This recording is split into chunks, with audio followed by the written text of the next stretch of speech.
friend Nicki Roman with us today. Nicki and I met in, was it Croatia? We played So, together I think so. a few years ago in the tenor saxophone collective Yeah.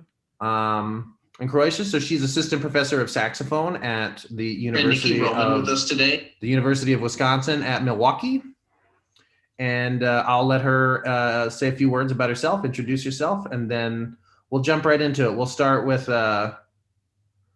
James, and then we'll have Maggie play, and then I'll let you all introduce your pieces and what you're going to play. Well, So hi, thank you. everyone. Thanks for letting me come here today, Kyle. I'm excited. My name's Nicki Roman. I teach at UW Milwaukee. I'm in the thick of it in my third year here. Obviously, looking very different than I imagined, which I'm sure you can all relate to as students. Um, I grew up in Key West, Florida, southernmost point of the United States. My grandmother was an immigrant from Cuba, and so I grew up there. It was very interesting culturally. I see someone saying, "Yeah, have you been to Key West before?" Maybe. I have not, but I'm from South Florida, so Oh, awesome. 305. Yeah. 954, but close enough. Oh, okay. So I grew up there. I did my undergrad at the University of North Florida with Michael Bavenzi. Really strong jazz program. So I did a lot of jazz and a lot of classical there because we had two really great teachers for both idioms. And then I did my master's degree at the University of Illinois with Deborah Rickmeyer, and then finished my doctorate about a year and a half, 2 years ago at the Eastman School of Music. And then I've been in Milwaukee ever since. So I tend to flock to cold weather, even though I'm not from a cold climate. So when it's winters here, I definitely dress in layers. But yeah, I'm also a member of the Committee on the Status of Women in NASA, and I play in the Fuego Quartet. I'm soprano saxophonist in that group, and I like to talk about the saxophone, play the saxophone, and teach the saxophone. So yeah, so I can't remember who the first performer was going to be, but feel free to introduce yourself. Maybe let me know what year you are in school as well and what you're playing. Hello. Do you hear from the mic? Okay, great. Hello. I'm James Kim. I'm a first year here at Virginia Tech, and I will be playing the Bozza aria. Yeah. I'm using wireless headphones. Could you hear? Yes, loud and clear.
Great job, James. Yeah. Oh, I like to see that you all do what my students do and do air claps. That's great. That was exciting to see. Great job, James. Nice performance. Who's played this piece before? Awesome. Yeah, so quite a standard in our repertoire. James, I'm curious to hear what you know about this piece. Well, I'll sit down for this.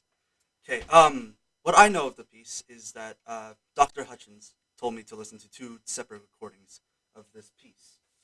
So I listened to a recording by Arno. I only put the abbreviation of the names. So one was by Arno, and tempo was at 65, and Otis, who was in the tempo of 70. Great. So taking those 2, we analyzed it, and really we came down to the fact that they were fast, way too fast. And he told me to really conduct in 3 very slowly, and told me to find what tempo that I felt like doing. So throughout the piece, I was really considering which phrase was slow, which one's more melodic, which one is fast, which one is driving into a high point, low point. So throughout the piece, I was just worried about tempo, and I do want to apologize. There were a lot of mistakes, and I admit those mistakes. Hey, you know what? I'm terribly nervous. Oh, just relax. I know it's can be intimidating to play in a master class, but when I was your age, something that I constantly reminded myself of was that a master class is a time to learn. And sometimes making those mistakes is a good thing, because then when you're ready to really have that kind of peak performance, which I don't think should necessarily be a master class, could be a jury or a recital, but it's okay. This is a safe space, right? A lot of us have played this piece, we understand it. So now you've gotten your run through and out of the way, and you don't have to be nervous anymore. So congratulations. I certainly know how that feels. So great. It sounds like a lot of your background is on kind of understanding the pacing of the piece. Do you know a little bit about the composer or the title or anything else about the piece? We mainly have focused a lot about on tempo. Okay. But, the aria was based on a Bach piece, I believe. Mm-hmm. Yes, you're correct. Yeah, and what is an aria? It's sort of the melodic section of a concerto or symphony. Well, let's think a little. This was a solo. I think this was based on a solo organ. So I want you to think a little broader.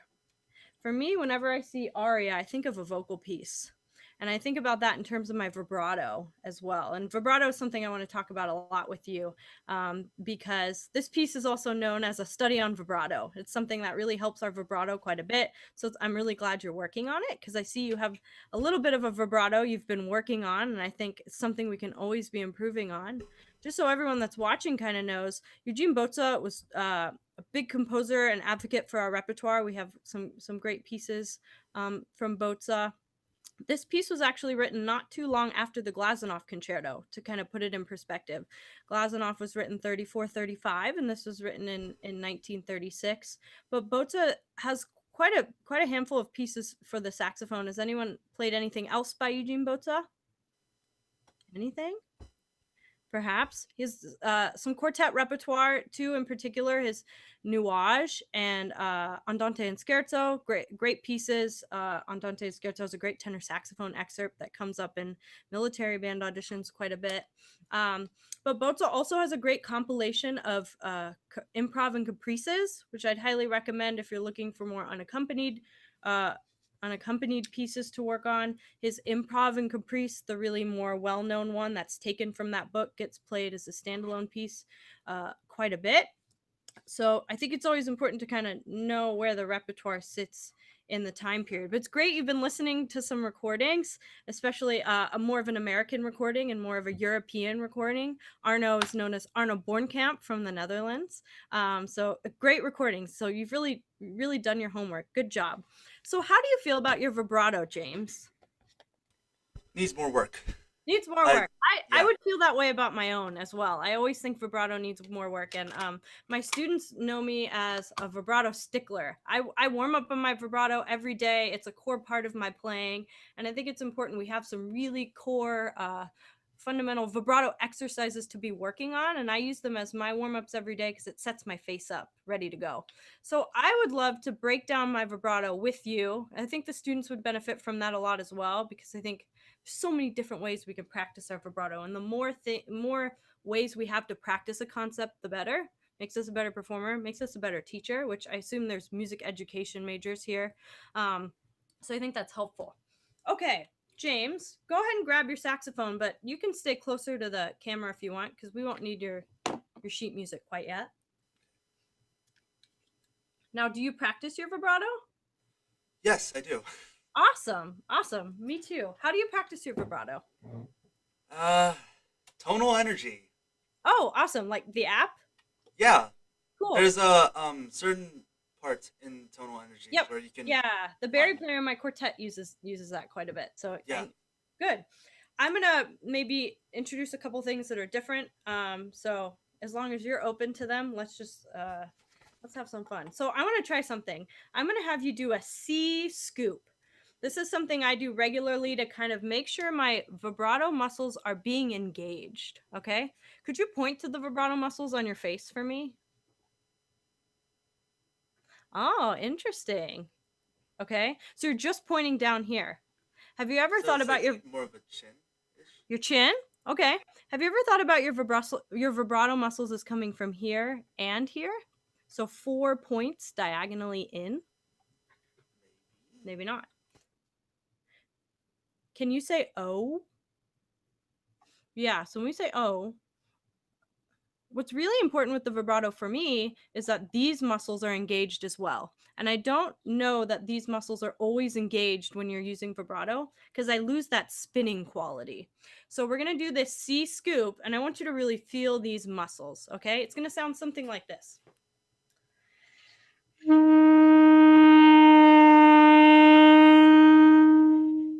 Hopefully, can you hear that okay? Yeah. Can you try that?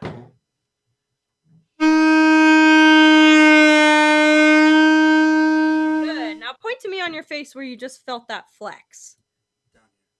Ah, so can you try and engage this more now and do that again? Good.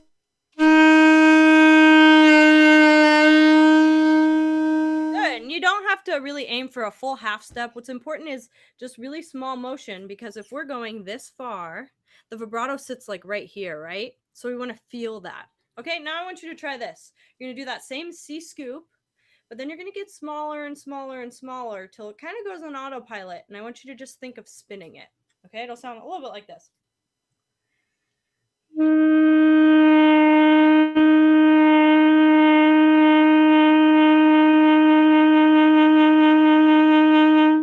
Can you try that?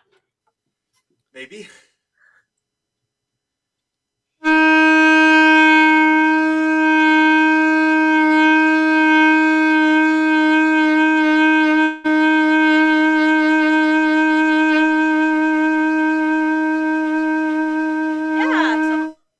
So some of that I quite liked. It's not quite consistent yet, but did you feel like you're starting to use a little bit more of these? Yeah. Yeah, so that's really important in having a consistent vibrato throughout the entire range of the horn. Now, why do you think we're doing this on a middle C and not like a low B flat? I guess the higher you get, the higher the frequency, so it would be easier to. Well, this kind of, it's a very non-resistant note. Yeah, so I like to always, to me, my motto is always breaking it down to something on middle C, because it's something I can work with, especially when I warm up at the beginning of the day. I don't just start on low B flat. Maybe some of you do. I certainly don't, because I don't want to kill myself right in the morning. So that's good. Now we're going to try something. We're going to start on middle C. We're going to go up a major scale. Okay, do you ever practice your vibrato going up a major scale or going down a major scale? I don't think I have. Well, I would try it, because by doing this, you can also do some drone work while practicing your vibrato. Practicing your intonation with vibrato is really important, because what's the tendency once we start to vibrate a lot on us on any given pitch? It just goes out of key. we tend to fall flat with too much movement. And sometimes, a lot of times actually, it's because we're thinking too much about just the bottom jaw, right? It's jaw vibrato, but the whole jaw is engaged. Okay, so I want you to try this with focusing on the top part of your embouchure. Okay, that's why I think saying O is good. So I'm going to put the metronome on 60. Do you have well, let's try this. I'm going to try it once. Two beats of straight tone and 2 beats of vibrato on 16th notes. Okay, and I'm just going to go up a major scale. So listen once.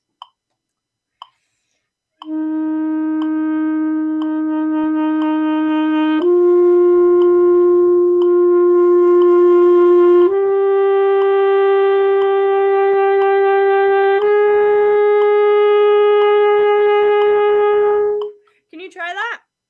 I'm curious. Do you have a match? This is your tempo. I'm just going to trust you kind of feel this tempo, right. But then your homework is to do this with a metronome, okay?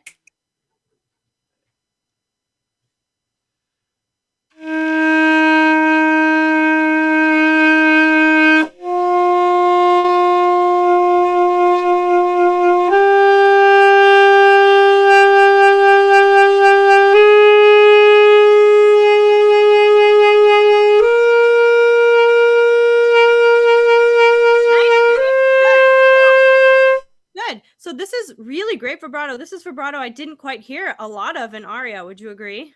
Yeah. So now I'm curious if other listeners heard as he got higher, what happened with the vibrato? Did it sound the same? It got too wide. Did you hear that, James? As we get higher, should we be moving more or less when we vibrate? I think judging by the answer to the previous question, I think less. Can you tell I like to ask questions? Yeah. Yeah. So if I were to move the same on a middle C as I did on a B with the octave key, now I'm over exaggerating, but as I get higher, I move less. And that's like an overall concept we should think of, right? For those like working on altissimo right now, less is more. By really overdoing it in the altissimo, we're really not helping ourselves. I know it's a weird comparison, but same with articulation. So as we get higher, I want you to think of moving less, okay? Can I hear you do that 2 beats of straight tone, 2 beats of vibrato on a B with the octave key?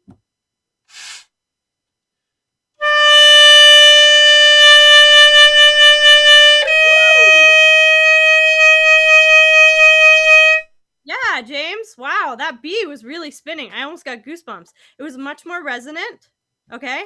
So I don't even think I need to mention what syllable you're using because clearly you're using a really good syllable.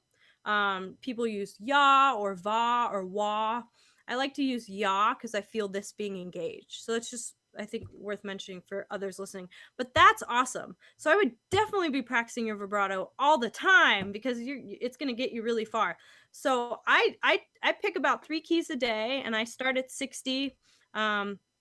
I know some people go all the way to like 86. That's very fast vibrato to me. So I get kind of in the high 70s, and that's a really solid warm up for me. And I put on a drone and not just matching kind of root to root, but matching intervals with vibrato is important. Does that make sense? Awesome. I'm excited about your vibrato. That's really exciting. You'll have to let me know how it goes. Okay. So let's look at the beginning now. You can get the music back out in front of you if you want. Can I hear you start from the beginning again? You want me to stand? Yeah, that would be good.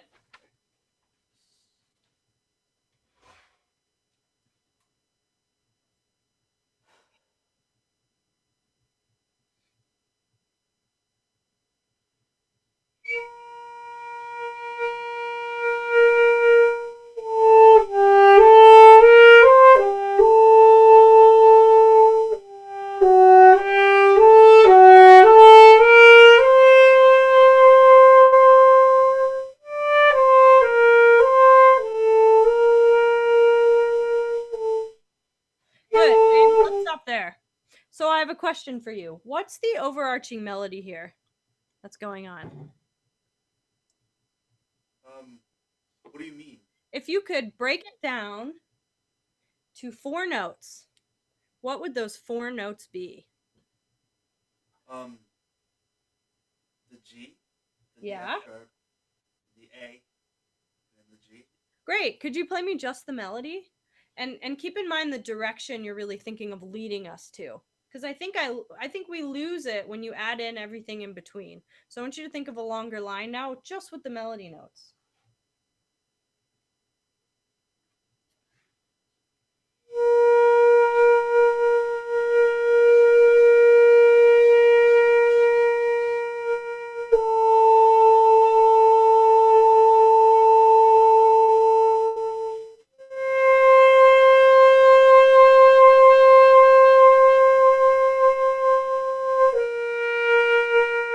Yeah, good. So do you hear how that's the melody? Yeah. Well, this is a good way to be practicing your vibrato. Yeah. Would you agree?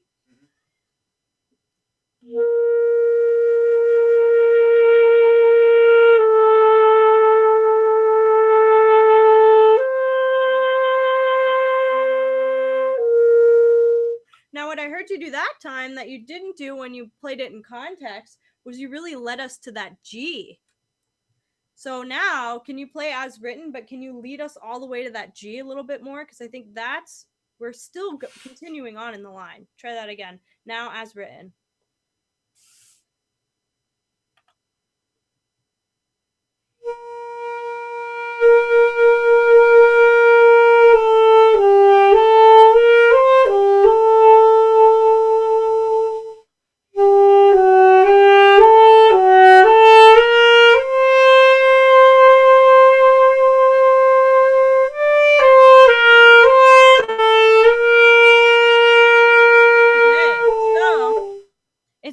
So now your homework is to really learn how to do that without getting louder. Because that time I do think you got a little louder, but you're thinking more about direction, right? Okay. Let's jump ahead to the Anamant en Pieux. Do you see where that is? This section can be notoriously tricky for a lot of people, and I think it has to do with how we practice it. What's tricky about this section? I think it's just having the triplets there and saying that it's slowly getting faster. Yeah. I think that throws us off. Yeah, and I think the grace notes sometimes mess us up with our rhythm. Would you agree? Can you play as written, but with take out the grace notes and try that for me? And I want you to think of, again, directing forward, always thinking of a longer line. Couple more minutes, Nicki. Okay.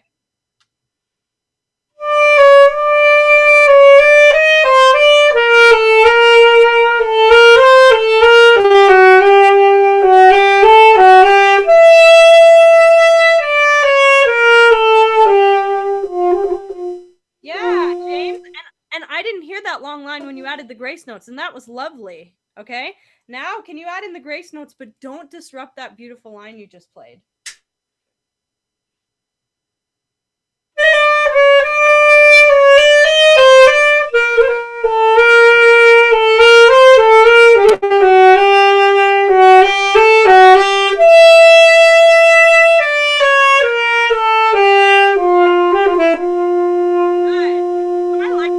I liked that a lot more. Would you agree?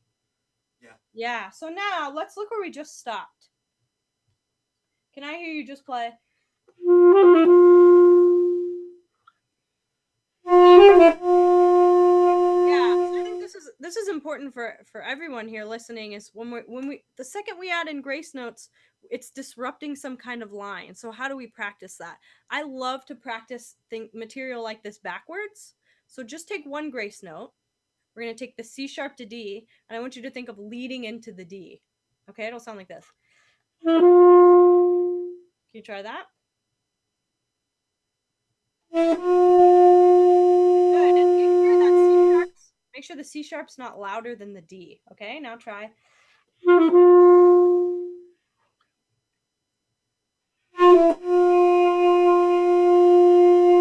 one more.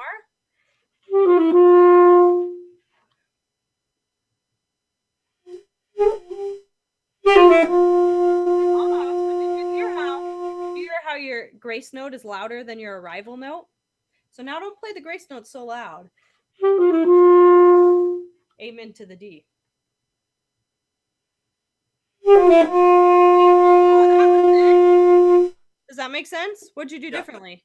I really just thought of it more as a pickup note. Yeah, okay. So now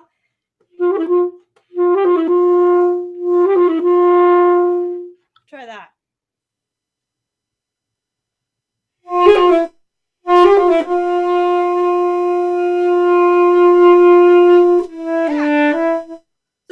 This is getting better, okay? So we're about running out of time, but a couple things, suggestions I have: keep working on your vibrato because I'm very excited about it. And so I think if you devote kind of designated practice times of your vibrato, I think that's going to be really helpful when you start to work on putting it into context more, which is sometimes difficult, right? We'll practice our vibrato a lot and then it's hard to put it into our repertoire.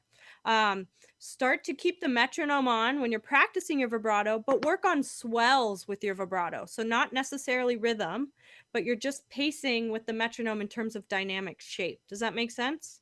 Yeah. And I think that's going to help this piece like go to the next level. Would you agree? Yeah. Yeah. Well, great job, James. Can we all give him some air claps again? That's really good. How long have you been working on this? Probably middle of September. Okay. Cool. Kudos. Congrats. Good luck whenever your kind of next performance of it is. Yeah. Thank you. So who do we have next? I'm next. Awesome. Okay.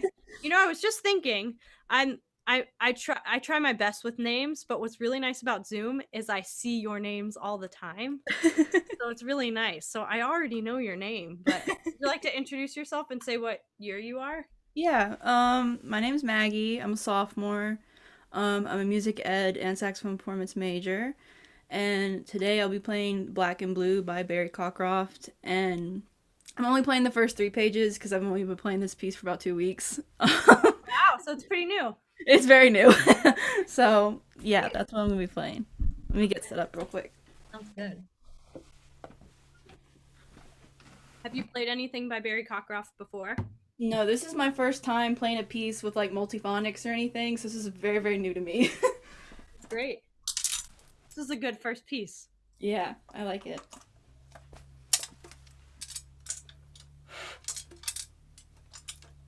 Can you hear me okay? Yep. Okay, it's a little loud. Okay.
I messed up the end, but Oh, that's okay. Great job. Great Thank job, you. Maggie. That's Thank you. awesome. That's great. Especially for your first piece with Multiphonics. You're really nailing them. So good job. Thank Good job. you. And you said you've only been playing this for 2 weeks? Yeah. Awesome. Great. Do you like playing this piece? Oh yeah, I really like this piece. I was originally supposed to play the Glazunov, and then I was like, Oh, it's a very different piece. very different piece. So then I changed my mind and I played this. Great. Both really great pieces, but serve their own purposes, right? Yes. We have a situation here this semester for juries. We can't have pianists. So unaccompanied. Yeah. Makes sense. Yeah. We're in a similar situation where it's much easier and safer if we don't use piano. So I understand. I have a lot of students working on unaccompanied pieces too. Awesome. Do you know anything about this piece or the composer? To be honest, I haven't really looked much into the composer or the piece yet. It's definitely worth it. I think it'll inform some of your music making decisions. Mm-hmm. Do you know what nationality Barry Cockcroft is? I do not. He's Australian. Ooh. He, I think, is a really great example of composer performer. He writes, I think, mostly for the saxophone and plays a lot of his own pieces. He's a really fantastic advocate for the instrument. It's always interesting hearing his music because sometimes he uses riffs from other pieces in his other pieces. Mm-hmm. Once you keep working on this, he actually directly quotes "Slap Me," which is his piece for two altos. I believe I don't remember which was written first, but there's a direct "Slap Me" quote towards the end, which is his piece for two alto saxophones. Mm-hmm. And so if there's anyone here that has a really great slap tongue and you have a friend who also has a really great slap tongue, you should definitely play that piece. It's awesome. It's called "Slap Me." But yeah, he has a lot of really great pieces that I think are similar in this style. A lot of times they have a jazz or a rock influence. I think here there's more of a rock influence. Mm-hmm. But some really great pieces. I myself have not played this before. I've heard it performed many times. But a lot of his pieces are similar. So I definitely recommend listening to his other pieces. I don't think you necessarily have to listen to a recording of this. He has a great piece for soprano saxophone called Cuckoo. That was my first Barry Cockcroft experience, the first time I learned how to slap tongue when I was an undergrad. So I think these pieces are not only really great for our first kind of delve into extended techniques, because I think they're a little more accessible, but I also think they're great recital pieces. Especially when you're playing for like a group of non-saxophonists and are trying to introduce the instrument. So that's awesome. You should go and play when it's more safe. Go out in the community and play this piece, like a socially distanced concert. It'd be cool to do like an all Barry Cockcroft concert. I don't know. Maybe we'd get sick of listening to Barry Cockcroft, but it would certainly be fun. So awesome. So there's a funny story behind this piece, and I didn't look. I heard someone talk about this once, and then before this class, I looked it up and I checked. But Deborah, I think it was Professor Rickmeyer mentioned it, or a couple. I'm pretty sure it was her. But he was like playing for small school children, and he scared a child, and the child accidentally punched another child. And so he, I think, was working on this piece around that time and named it Black and Blue. I could be wrong, Kyle. Correct me if I'm wrong. But that's the story I've heard. So it's pretty funny. I think that's where the title comes from. But there's a lot of rock influence in this piece. And each section is meant to represent a different part of the band. Mm-hmm. Does that make sense? Did you know that? When you were talking to James about this piece, I looked it up slightly to see what the piece was about because I was like, oh, I haven't looked anything up. And I saw something about how like the end, like the wah-wah section is supposed to represent like a guitar and stuff. So I didn't even realize that when I was playing it. Yeah, so that's good to know because that informs our kind of our interpretation of the piece a little bit, right? Yeah. So the beginning is meant to be the bass line. Ooh, that, right? And then kind of as we keep going along, we get more like distorted guitar sounds. Yeah. Which Christian Lauba even uses his multiphonics to sound like distorted guitar sometimes, like in his piece Work Song, if you know much of Christian Lauba's music. But then there's like drum fills and a drum section with key clicks, right? So it's a pretty fun piece to explore different sides of the saxophone. What I would love to talk with you about is articulation. Okay. Have you thought a lot about articulation in this piece yet? A little bit, yeah. Okay. I'm sure it's pretty easy to get caught up in the technical side of it, but I think it's important to think about these different articulations we can explore, especially when there's more of a rock jazz influence, right? Yeah. My first 2 years at Milwaukee, I actually directed the jazz ensemble here. And a lot of what I was talking about with them was jazz articulation. And that ended up changing a lot of what I would talk about in lessons with students, like saxophone students, not even necessarily playing jazz, playing more contemporary pieces or classically driven pieces. So articulation is really important and can change our sound quite a bit. Mm-hmm. I would love to hear more front to the note. Okay. In some sections, and then when we start to, it gets a little more notey. I lose a little bit of the direction, and we tend to rush ahead in terms of the rhythm. Okay. So I would love to slow it down a little bit, kind of dissect the articulation, and see if we can get more of this style. Okay. Okay. Can you start from the beginning again? Yeah. Do you want me to start slower? No, I want you to take the same tempo, but then I'm going to stop you at one point. Okay.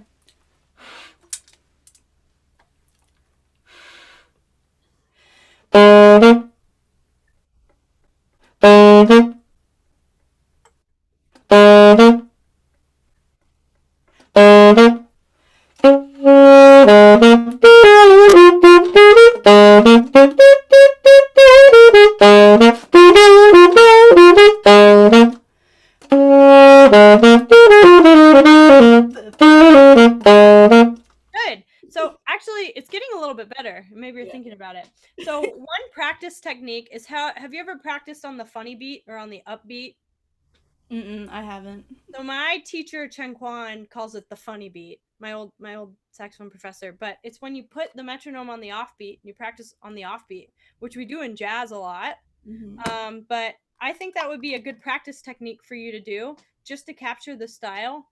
Because do you practice with the metronome? I do. Okay, so this would be a good way to change it up.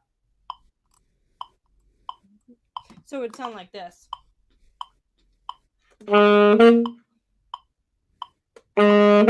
See how it's on? You hear how it's on the offbeat now? Yeah. So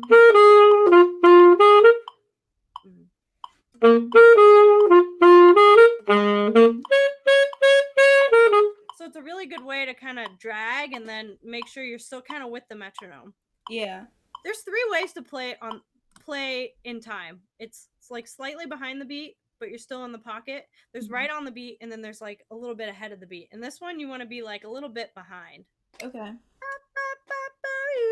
Does that make sense? Yeah. Can I hear you play 10 a little bit slower?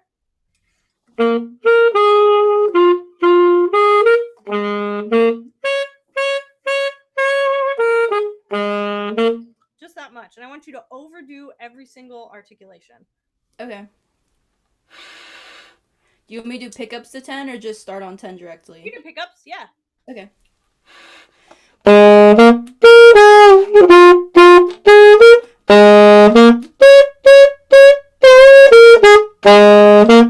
now let's take a look at this. It's really common in jazz for us to see do that. So long, short. I want you to overdo that every time you see it.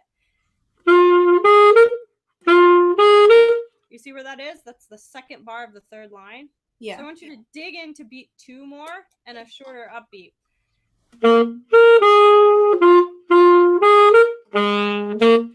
You see how I'm like phrasing forward a little bit more?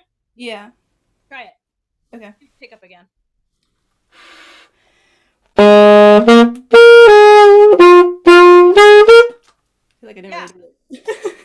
Try it again. You're thinking about it now more, probably. Yeah?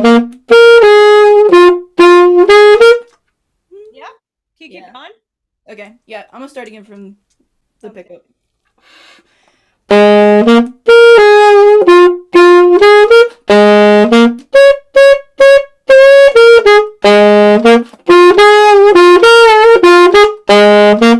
Good. Now, make sure when you have 3 quarter notes, you don't rush them. Sit on the back of the beat. Okay. Because even at this tempo, you want to rush them a little bit.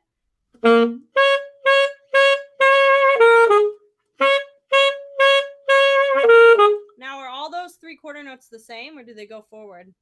They go forward. Yeah, can you show that more? But don't rush. Yeah.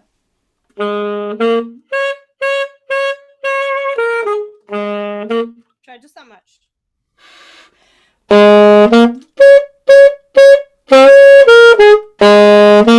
Almost. Can you get more front to the note? Yeah.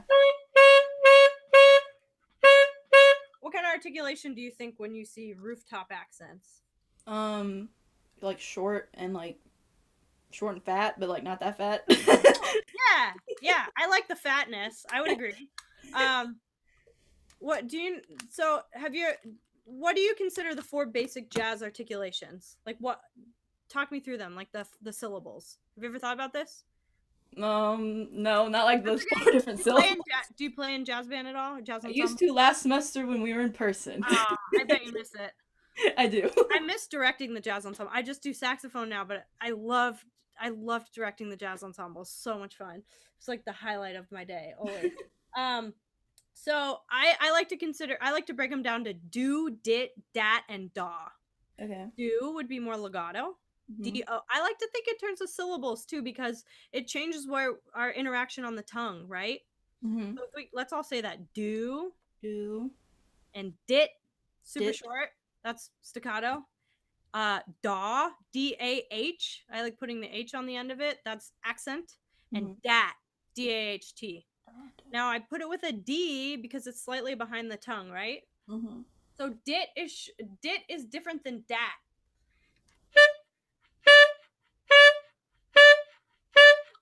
Right? It's more front to the note. I consider it a little longer sometimes, but the front is definitely different. Does that make sense? Yeah. So I would maybe even write dat above those notes just so you can remember that.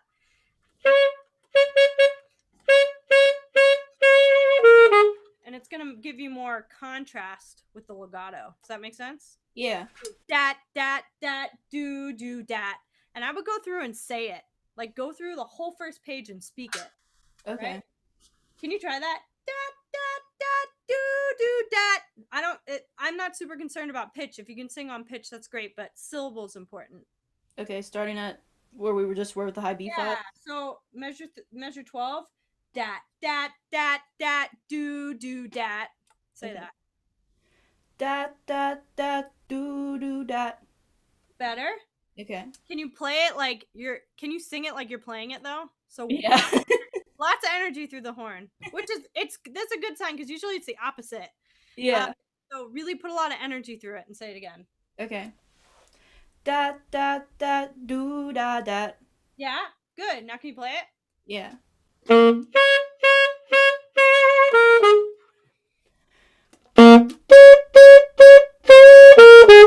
it's like 80% better. I like it. I think we can work with that more. Okay. Okay. You keep doing that. I think you singing it is going to help with your time too.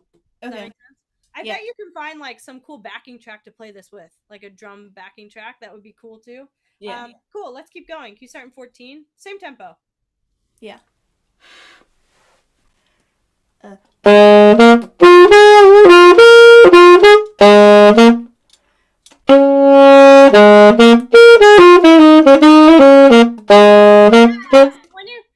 you go slower, I'm getting more of the style. Would you agree?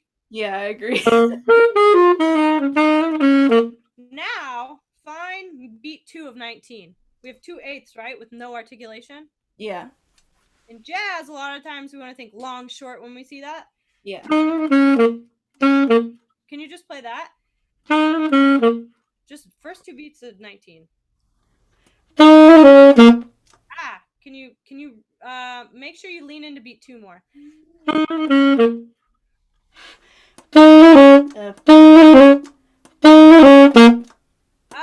But do you want to accent the end of 2? See these little things that make the style sound a lot different. Yeah. Okay? So I think this is being recorded, so you could go back and listen and hear that. Okay? Let's do that again. Just that much. Okay. I should have brought my jazz mouthpiece, but I didn't. It's fine.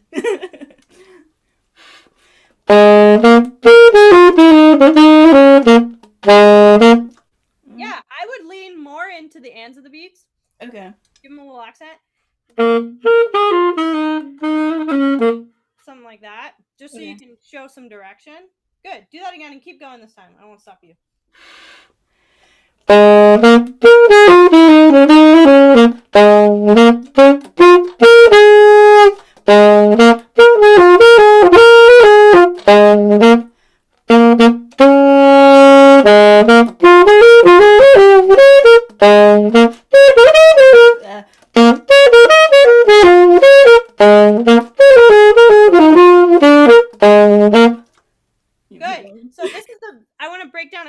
these measures is give you something to think about. Let's do it at 30.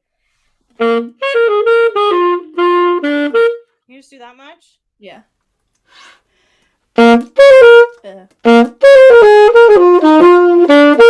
try that again. Oh, almost. So we want to get that blues lick in there.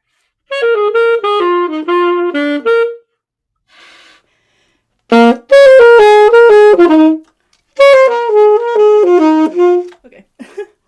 Good. So this is another example. You see where we have this long short? Yeah. Can you try that? Just that. Good. So sometimes I get a little bit of a slap tongue in your sound. Do you know that? Yeah.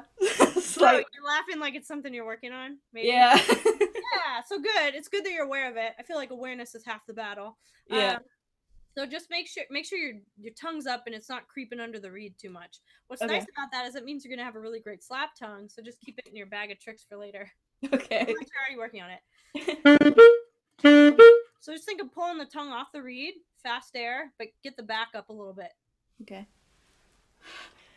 Yeah, 100% better, Maggie. Good job. I just thought of the dude it thing and that helped. Yeah, see? Syllables don't really like the ticket a lot of times. Good. So keep working on this. I think like going back and doing a little bit of a slower tempo for style is really going to help. I think it'll probably help. Now, it'll be a good fulfillment now that you're not playing in jazz band right now, right? Yeah. Yeah. Okay, let's keep going. Let's do the multiphonics. Okay. Wait, my music's being weird. Stop. So do you know that the melody is within the multiphonics, right? Yes. Cool. Okay, that's good. Okay. Sorry, my music's being weird. That's okay. I'm used to it. A lot of my students have the wire stands in their lessons, and the music's always falling. Yeah, I have like the regular stand, but it has like two little things to hold down the music, and it's like not wanting to cooperate with me. Those tend to not work. Yeah. Okay. You just want me to start pickups of the 34? Yeah. Okay.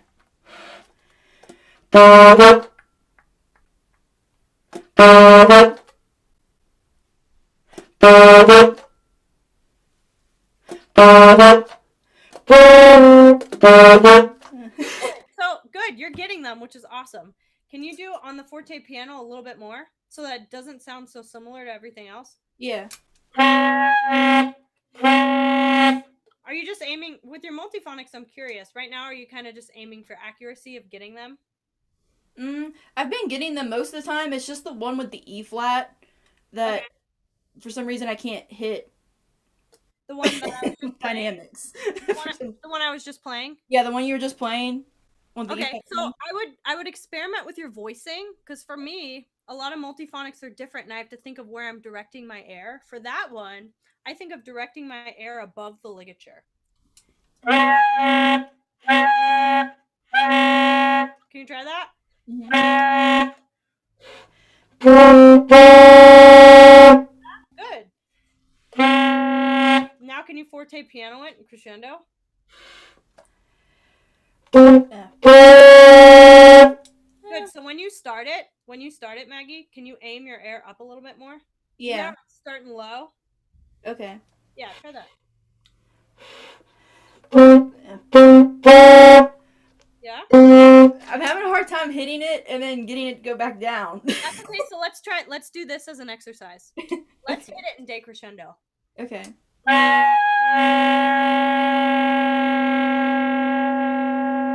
Can you try that? Yeah.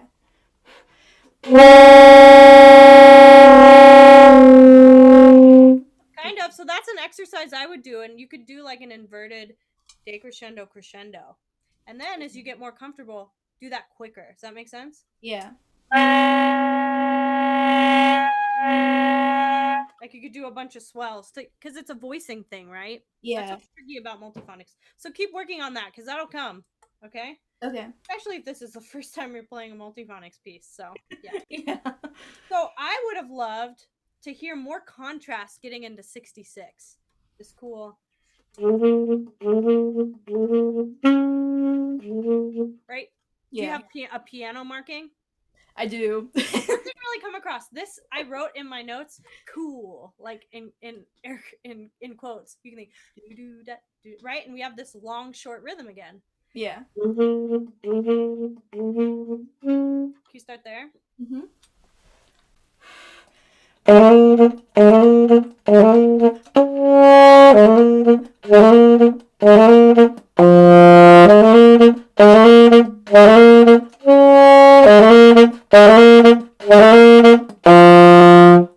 So can I get more articulation, more front on the first eighth after every triplet?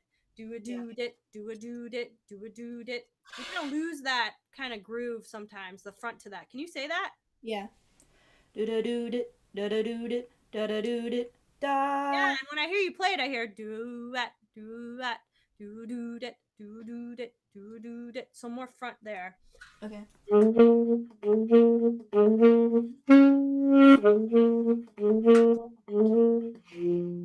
Now you could even subtone that low D if you want. I don't know if that's something you've experimented with yet, but that's something to think about too. Let's try it. Do do dit, do do. Think do dit. Yeah, that was it. Did you hear it? Like the second one was not as good as the first, but that was it. Did you hear it? Now, I heard it. Now cut the dynamic in half. Okay. And you're totally there. I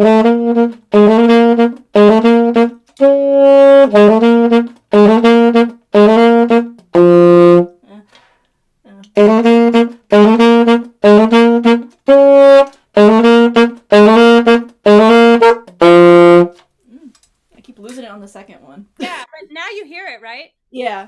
Yeah. A big suggestion I have for you is to keep working on that slap sound. Yeah. Spend a lot of time with like articulation exercises. Okay. Especially in the lower register, because it creeps in a lot in the lower register, right? Yeah. You know why that is? No, I do not. So when we in the lower register, we tend to work harder and we shift our tongue lower, so your tongue's going farther under the reed. So I would think of just keeping it back when we play. Just think faster airstream in the lower register. Okay. That would be my suggestion, and do a lot of single tongue articulation exercises down there. Okay. That'll be really important. Good. Let's keep going. So pickups into 74. Okay. Okay.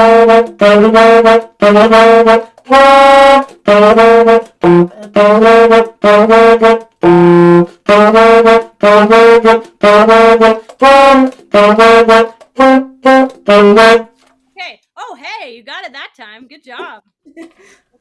Remember, like I was saying with James, once you do your run through, the hard part's over. It's not even the hard part, but I know for people like I used to be like this, get nervous. Now you can just relax, right? Yeah. And you got a second take at it, and it was awesome. So remember we were talking about this dude it.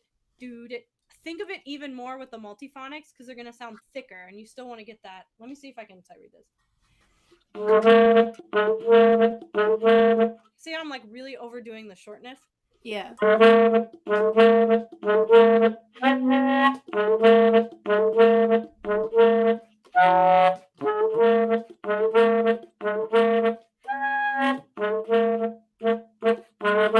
Right? So really short. And by you thinking shorter, that might help with your voicing, Maggie, to get those multiphonics out too. Can we try that? Do really short on the upbeat. Okay. Okay,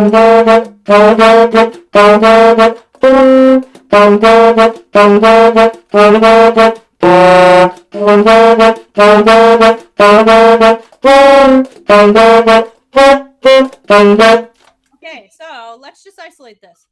Can you just do that? Bro. Oh, we're doing this low C minus 4.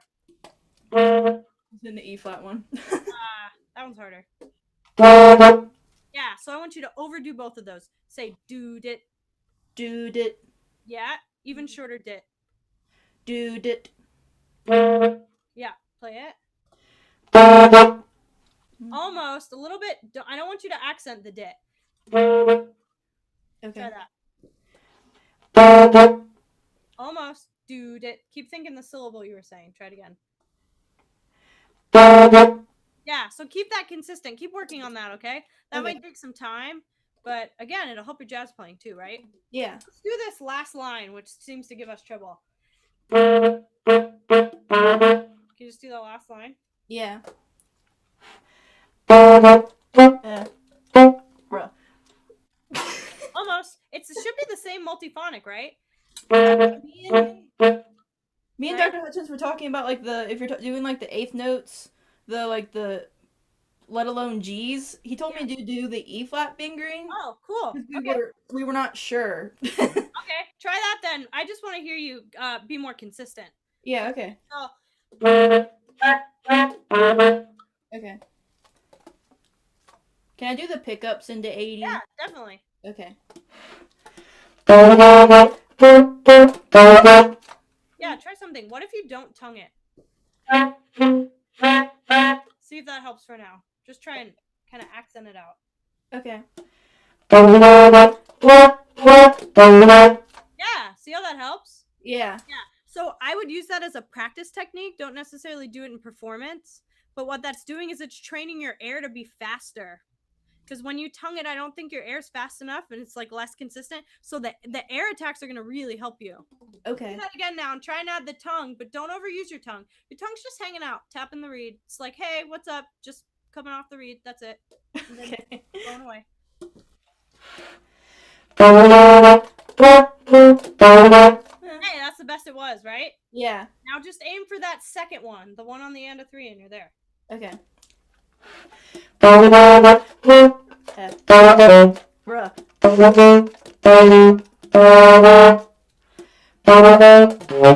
Bruh, sorry. Take out your hands, just relax. If I was there with you, I would play with you, but we won't think that. Try it one more time. Yeah. Hey, that's There the we best go. it was, Maggie. So what worked? Just thinking about it a little differently, or Yeah, I thought about it a little bit differently, like using I'm not using my tongue and I'm using more of an air attack, and that helps. yeah, that really helps me with multiphonics. And for anyone who hasn't yet worked a lot on multiphonics, but just that air direction is really important for me, like all the time, which is really the name of the game with voicing. Is thinking about your air direction. I know we talk a lot about throat position and things like that, but air direction really helps me. Yeah. So I want to leave enough time for maybe like 10 minutes of questions if anyone has questions. Could be about these pieces or like my journey as a saxophonist. I'm always happy to talk about that. Let's give Maggie a hand first.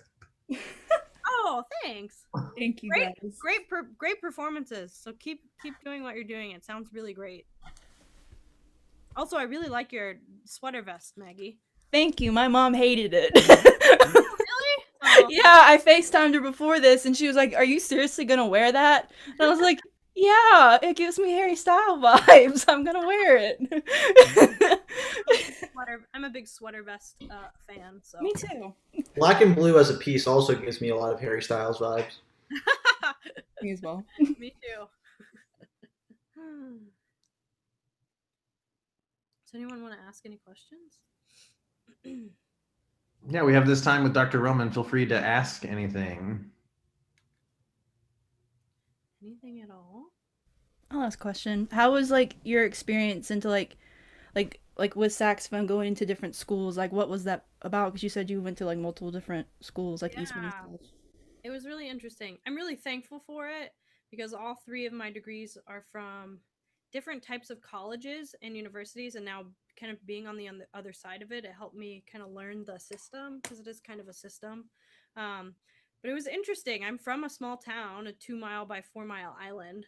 And so I did my undergrad at a pretty small liberal arts college, which I'm super thankful for. I had a lot of one-on-one time with my teacher. We didn't have a grad program. And so I had a lot of playing experience. Like I got to play in a senior quartet as a freshman and got thrown on tenor saxophone and didn't play a lot of tenor saxophone up until that point.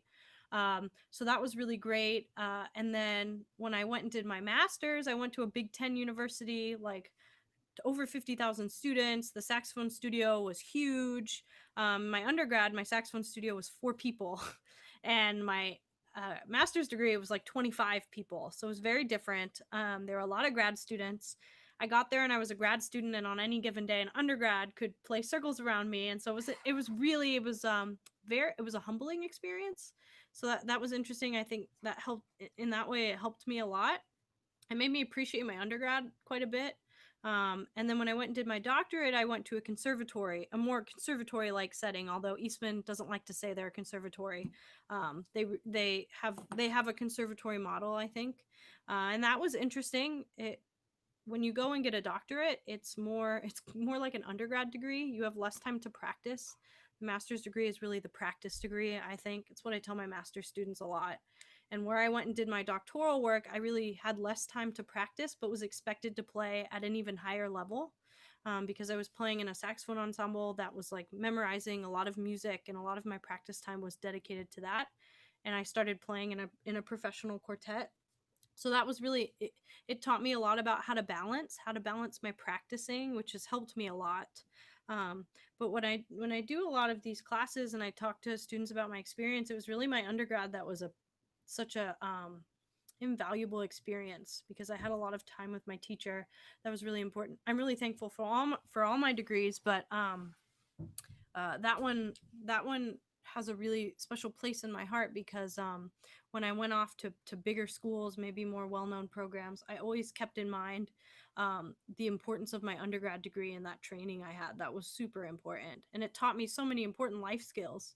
A lot of times students will go get maybe a performance degree, and they'll go into the medical field, or they'll go to law school. But that training I had, no matter what I do now, it taught me a lot of important life skills: how to stay organized, how to stay on top of things inside and outside of my career. So yeah, it was really great. And I like teaching here at Milwaukee because it's a really similar program to my undergrad. We do have a graduate school, a master's program, but the smaller music department kind of vibe is there, like my undergrad, which I'm really thankful for, and I love teaching. I like teaching in that setting quite a bit. So yeah, good question. There's a lot of different programs out there, and you can always I always recommend going out and taking lessons and reading about programs online, because a lot of programs are different, and not one program is for everyone. So yeah. Does anyone have another question? No. I think I covered everything I needed to cover during You think you our covered section. everything? Is that what you said? Yep. You said you went to Eastman, right? Yes. Were you in their Eastman saxophone project? Yeah, I was actually the assistant director. Awesome. What was your favorite piece that you guys played? Oh, geez. So a big reason I went to Eastman was I was a real big fan of the Eastman Saxophone Project, and I wanted that as a part of my education. I also liked the idea of having arranging experience, which is what we get to do as graduate students in the ensemble and undergrads. My favorite piece, So I don't think I could pick one. I could pick maybe a top three for different reasons. One of my most favorite was my first arrangement I got to do, which was Leonard Bernstein's Symphonic Dances, which is a huge symphonic work, and wasn't necessarily my most favorite in performance, but I loved going through the process of arranging it and then working with the ensemble. One of my favorite pieces we did was Erica Wazen's Fanfare for 7 Trumpets. So we did it for 6 sopranos and alto, which was really difficult, and it took a lot of time to kind of get that sonority. So that was really fun. And then the Bach Chaconne would be one of my favorites. We got to go play that in China at many different venues, and then we played it in one of Beijing's huge halls, and it was an out of body experience. If you haven't had this experience yet of kind of performing, but also it's like you're watching yourself perform and you're just in awe, that was a very special experience. So yeah, don't think I could pick one, but those were kind of my top 3 for different reasons. Yeah, it was very fun. How does one tune 7 soprano saxophones? How does one tune 7 soprano saxophones? With lots of rehearsal time and lots of personal practice. So it's lots of score study, lots of knowing what quality of the chord you have at any given time, and then playing with other soprano saxophonists who are also willing to devote their time to that, because it was difficult. It was very difficult. It did not come right away. It took some time. So tricky stuff. But I don't know if Don Ellis would appreciate that. yeah, I would Do any agree. of you know this album, Turkish Bath? 5 detuned soprano saxophones. Yes, I do. I do. I've played some pieces for detuned soprano saxophones. It's pretty fun. Yeah. Every time I hear multiple soprano saxophones mentioned, I just think of those bebop duets echoing across the hall. The Reminik, is that the one you're talking about, Nicki? Yes. Detuned sopranos, yeah. Yeah. Yep. Yeah.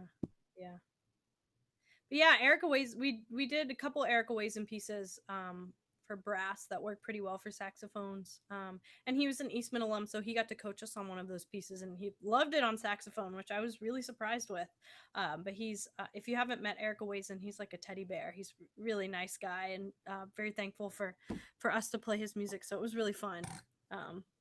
Yeah, and all those recordings are online. I'd recommend checking them out. They're really great reference recordings and pretty great repertoire.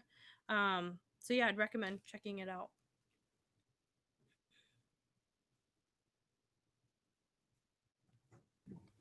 Any other questions for Dr. Roman?